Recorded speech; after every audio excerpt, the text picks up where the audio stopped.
Hola y bienvenidos a Sex in Spanglish, where we empower mujeres to get in touch with their bodies, own their pleasure, and where we discuss all the cochinadas our abuelas didn't tell us about. Hi all, my name is Ana, a certified sex coach who is earning a master's in social work and human sexualities education. I created this podcast as a way to start a conversation about sex in the Latin community because, let's be real, we don't talk about sex in our communities. It is my vision to have La Familia Latina discussing sex with one another just like they do with chisme. So why don't Latinos talk about sex? Is it because we are worried about lo que vaya a pensar la gente? If we're so worried about what people think, then why aren't we worried about the pregnancy rates amongst Hispanic teens? According to the CDC, the birth rates for Hispanic teens were more than 2 times higher than non-Hispanic white teens in 2017.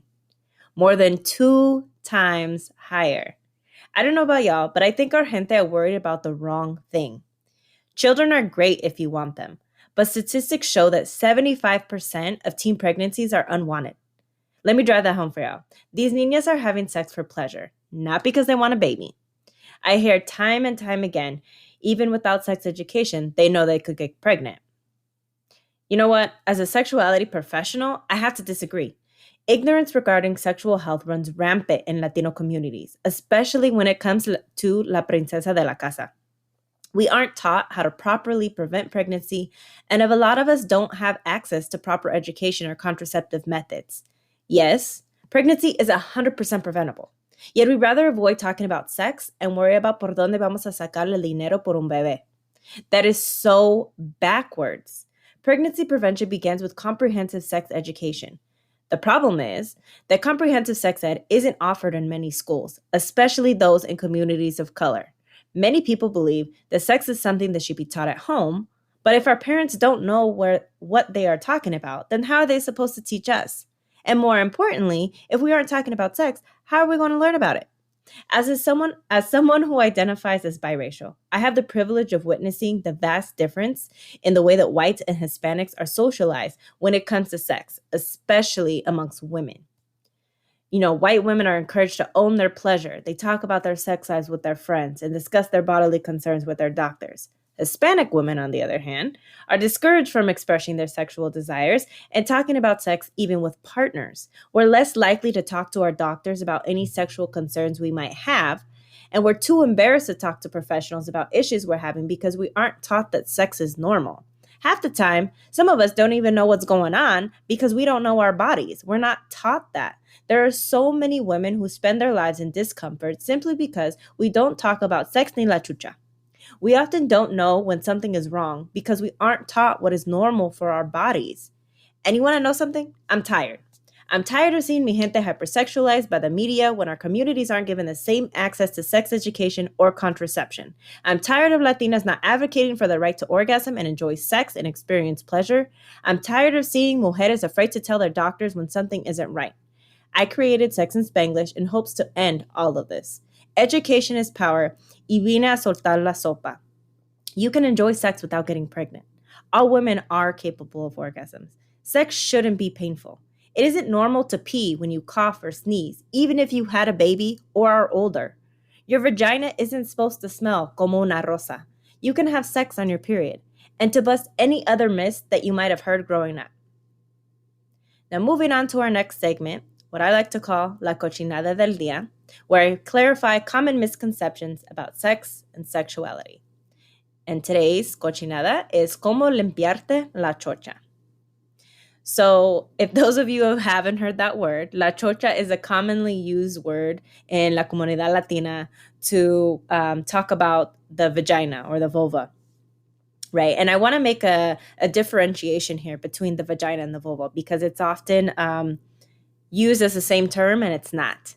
So the vulva is the entire part of the body. So it's the outer portion, basically the outer portion, like what you see, that is the vulva, right? The vagina is the actual canal. So where you would insert a tampon, where a baby comes out of, that is the vagina. It's the canal, right? Okay. So now that we've made that differentiation, You do not clean the vagina. You do not clean the inside. You clean the outside only. So, this is como limpiarte la chocha, the vulva, the outside, right? So you always want to start with clean hands. So make sure your hands are washed with soap and water. You're not going to use a rag or a sponge. You want to use your hands to wash your vulva. You don't want to use soap, and you don't want to use anything that has a fragrance.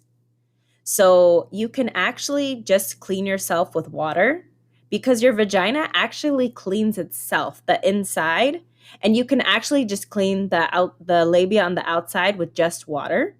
But I know that a lot of people are uncomfortable doing that. It doesn't feel right, or whatever. So if you do decide to use something, use a wash that is soap-free and fragrance-free.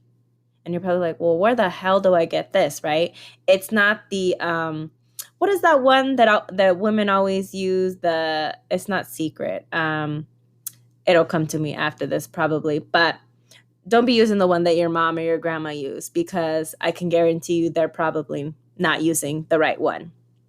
So, the Summer's Eve, no, don't use that. It has fragrance in it. No, and it has soap. No. My favorite is Honey Pot. It's owned by a Black woman, and it's amazing. It actually also helps with bacterial vaginosis.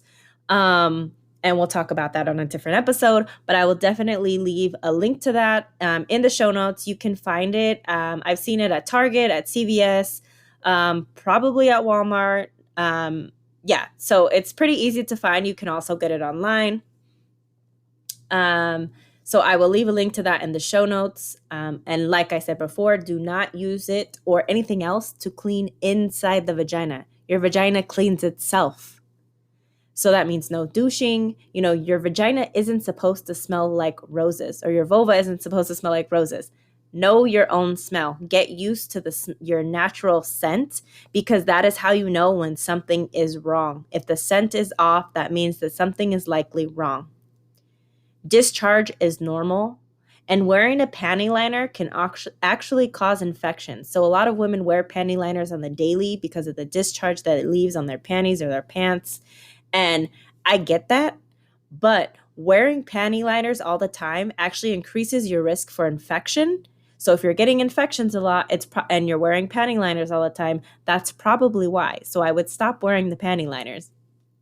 And many of the popular brands of panty liners actually have cloro in them. So you need to read the label. If you're going to use a panty liner or pads, you want to get something that's organic, that doesn't have all that extra added ingredients in it. So you have any questions about that, feel free to DM me, or send me an email, sexandspanglish@gmail.com, and on Instagram you can find me at sexandspanglish.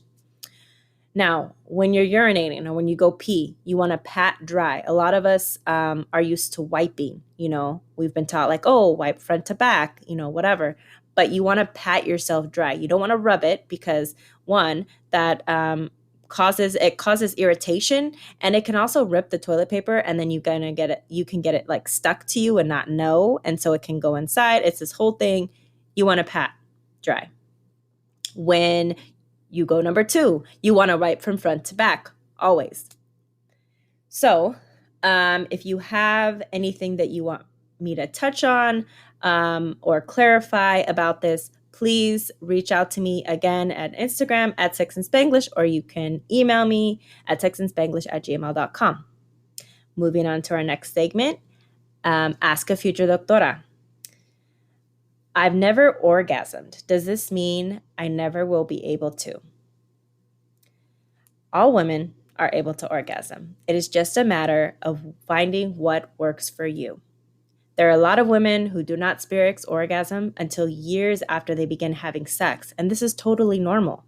Some women find they're able to experience orgasm when masturbating, but not when they have sex, and that's totally normal. For you mujeres who haven't orgasmed yet, I would suggest taking the time to get in touch with your own body.